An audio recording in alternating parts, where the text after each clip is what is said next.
Thank you for joining us today. My name is Delphine from Aventis Wellness, and today I'm with Gerald, the management trainee at Hoysan. Well, congratulations, Gerald, and congratulations, Hoysan, for achieving this esteemed Certified Corporate Wellness Champion Award. So, Gerald, can we start off by telling us a bit more about the organization and what you do in the company? Yeah, sure. Thank you for having me. So, to start, Hoysan is a group of companies that mainly has its business activities in the logistics, transportation, and warehousing industry. Our main clients are usually the shipping companies, so we do the loading and unloading of cargo from Keppel Harbour and Jurong Port.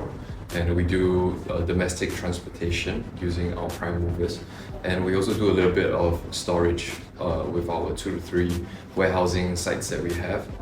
Yeah, so that's the main business activities of the company. And as for myself, I'm a management trainee that has just joined not too long ago and hoping to make the ranks as upper management soon. Yeah. So, how do you see corporate mental wellness contributing to the overall success of your organization? So I see it as contributing in 3 different facets. First facet is probably productivity. Naturally, we don't expect our employees to be productive if they struggle with mental well-being and mental health issues. And at the same time, the happier they are at work, the more productive they will be. So it's a direct inclination to our company productivity. And the second facet is probably retainment. Retainment is a struggle for us in a more traditional industry, as well as the third facet, recruitment, because it's not that exciting, it's not something that is very, very attractive to new hires. So the fact that we can, to a certain extent, take care of their mental well-being, they will help us with retainment of our current highly productive employees and hopefully help us in attracting new talent for our recruitment end. Yeah. What key factors do you think has contributed your company in attaining this Certified Corporate Wellness Champion Award?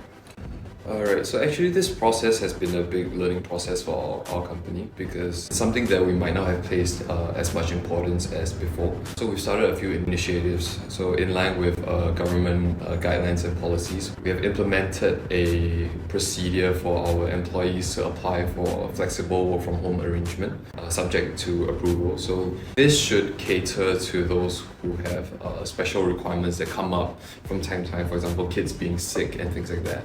So that's the practical aspect of things. Having the ability to apply for these type of arrangements will help them kind of take off a little bit of anxiety if and when these situations come up. We have also provided workshops that help our employees cope with stress management, give them some type of solutions and things that they can do on their own to self-regulate stress. In general, our attitude towards mental health and well-being has changed. We are a lot more open to talking about it right now. So I think that's a very important aspect because most of the time from the employer level, there isn't a whole lot that we can do to directly intervene with their mental well-being. But by being open about it, having this attitude and also giving them avenues to reach out if they see the need to. Of course, there's many other things that we can do and we're in the process of learning as well, and we're looking forward to providing these avenues for our employees in the future. How do you create a comfortable environment for your employees who are trying to seek help regarding their mental health issues? So, in relation to my previous answer, other than having the general shift in attitude regarding this topic, we have also expressed to our employees that there are many direct channels to quote-unquote help if they deem necessary. So obviously some of the more direct ones are within their immediate team and their immediate reporting supervisor. But we have also opened this channel to our HR team and even to upper management. So anytime that an employee thinks that they need help in mental health issues or general mental health well-being, because mental health well-being can be a pretty broad topic, right? A subject area, right? So it can boil down to issues such as being overworked or team dynamics, things like that. So I think with regards to topics that pertain directly to their work, like team dynamics and being overworked and work arrangements, we express to our employees that these are things that are important to our company because we want our employees to be happy so that it's in line with our company productivity, right, at the end of the day. Mm-hmm. So we open these direct channels to upper management and HR so that they don't really have to jump through too many loops to get the attention that they need or to get someone to respond to them whenever they need. Yeah. So I think that's the main way how we cultivate an environment, but also a culture of reaching out when you need to. Yeah. Regarding the comfortable culture where your organization is trying to build upon for the employees, could you give us like an example? Yeah, no worries. I think I'll discuss within the roles of our transport department, because actually most of our operational activities are pretty high stress, anxiety inducing type of activities because of the nature of the business, right? Things are going 24/7 and there's a lot of factors that we can't really control. Anything could happen and it's our job to try and think of the best solution that we can on the spot, and also on the client side to make sure that client isn't panicking, like where's my cargo, things like that. Make sure that they understand that we are trying our best to mitigate the issue. An example would be on our control end for transport. A lot of times they have to stay on their phone pretty much 24/7. So if anything happens, somebody calls, or we have a flat tire somewhere that's affecting our scheduled delivery, then he or she has to deal with the problem immediately. It was at a point where we were understaffed relative to what we are now. So these employees, even though they didn't directly reach out, we sort of sensed it, like these employees looked like they were hammered every day at the office and things like that. And they didn't reach out directly, but they gave like slight complaints to management and to their teammates. So we thought, okay, this role, we might need more manpower behind this role, because it seems like we are overworking our employees, that they're at over full capacity. So yeah, I think that's a situation where management and HR team and we also took a step to better understand the role itself from a management level, and also better understand what these people are going through right now.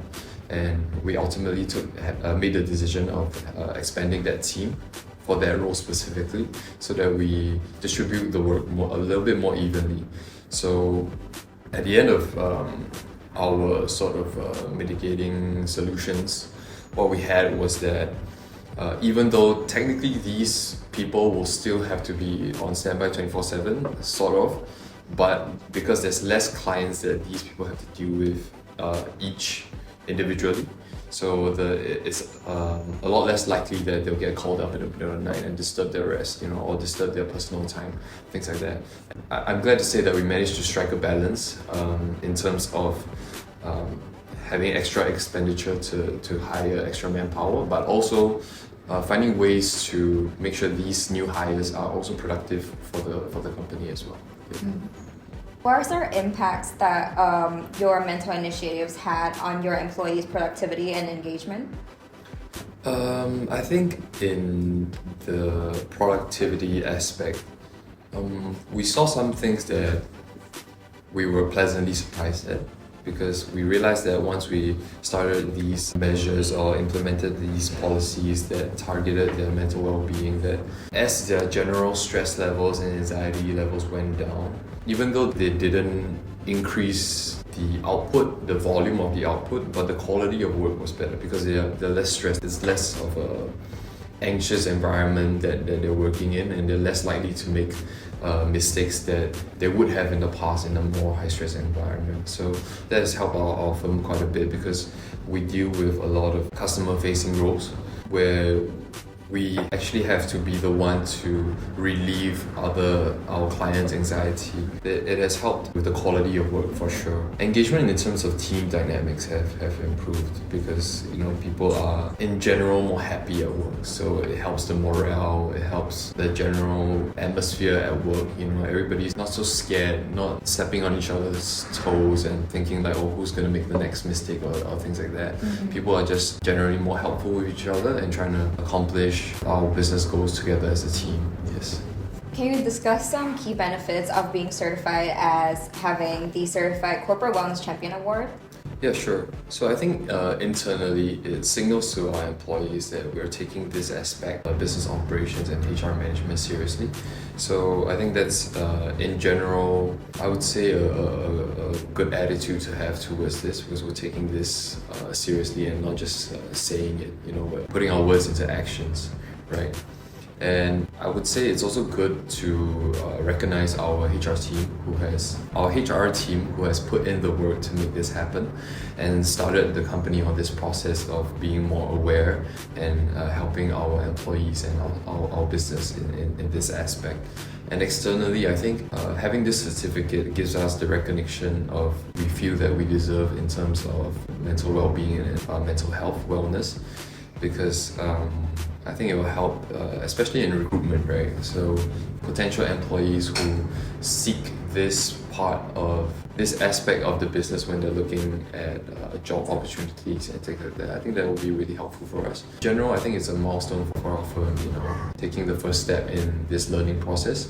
And obviously we hope to continue on this long journey of mental well-being and improving our mental health awareness in general.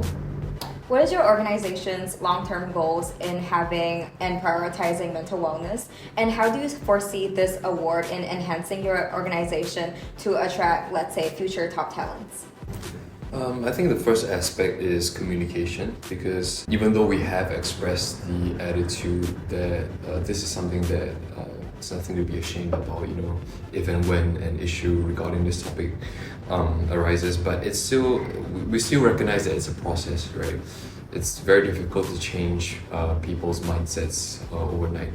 So that's something that we want to continue working toward. So hopefully at the end of the day, we foster a culture where this is an important part of the job, not just for the HR team, not just for the management team, but for employees themselves, to make sure that they are looking after their own mental health and well-being, and also the team leaders are looking after their employees' mental well-being, right? So that's a culture that we want to